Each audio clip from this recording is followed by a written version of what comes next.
Hello friends, thanks for watching. This is a continuation of the previous video, so if you haven't watched that one yet, please watch it first. So in the previous video, we try to use an if-else statement inside of our function to do exception handling, which is trying to deal with errors in the code. So based on the error that is detected, we are outputting various error messages. Okay, but we found that an if-else statement is not a good way of doing this. Okay, so in the previous video, I condensed these 3 lines of code into 1 line, but here I have parsed it back out into 3 lines. So you see this line over here, I am taking the string x and I am converting it to an integer and passing it back to x. The reason for doing that is that factorial can only take integers. Okay, so this code, you can actually put it inside of your function if you want to.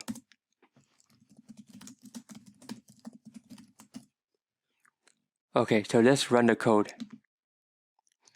Okay, so let's see what happens when we put 5.3. Okay, so if the code runs correctly, it should say, cannot find the factorial of a float. Okay, you see it didn't do that. It just gave me the Python's own error. Built-in error message. Okay, why is that? The reason is that your error occurred up here. You see, number, we type 5.3, which is a float. So you cannot convert a float to an integer. So the error occurred before you even had a chance to do the exception handling down here. So this shows why an if-else statement is not a good way of doing exception handling. So the better way is to do try except. And I'll show you how to do that. Okay, the first thing to do is we just delete all of this if-else code.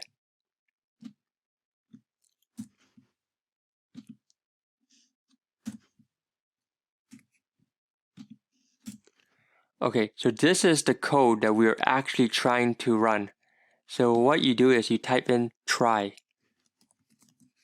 So you're telling the computer, try to run this code.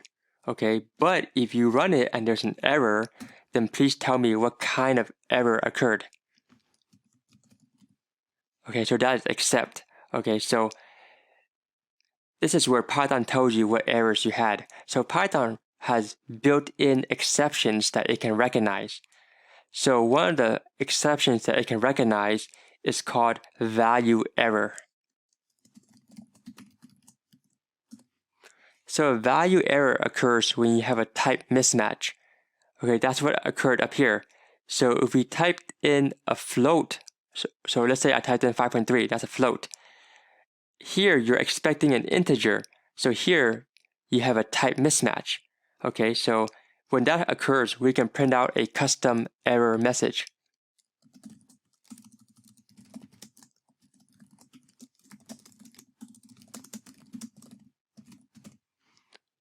Okay, so here I use return instead of print because I already have print down here.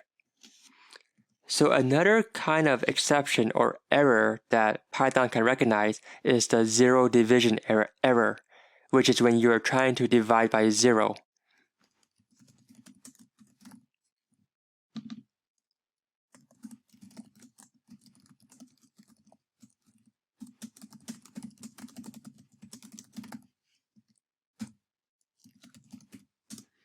So another error that it can recognize is the NameError, which is when you try to use a variable before you assigned a value to that variable.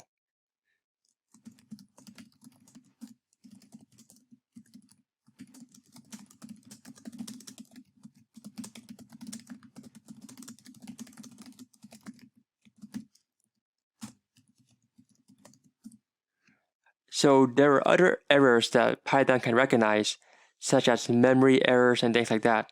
But we can just put all of those together and make one generic error message for those.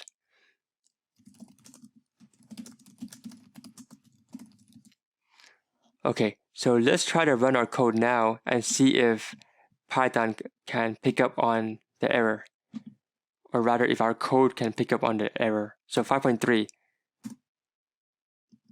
So you see, it printed out our custom error message. So the code worked. Okay, so let's try to make a new code that can output the zero division error. Okay, so I'll make a new function. So I'll make a function called find quotient.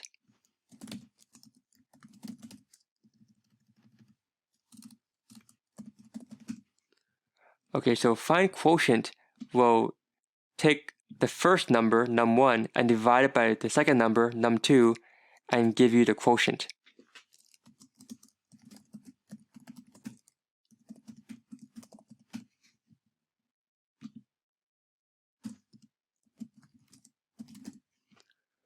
Okay, so since we're just doing division, num1 and num2 can both be floats. So we'll convert them to float.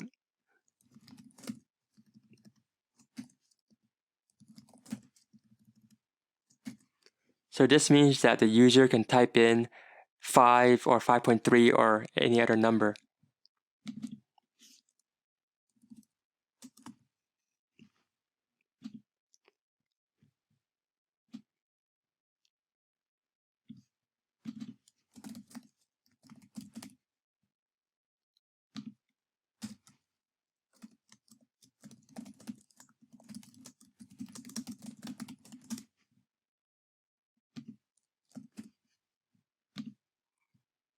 Okay, so let's run the code now.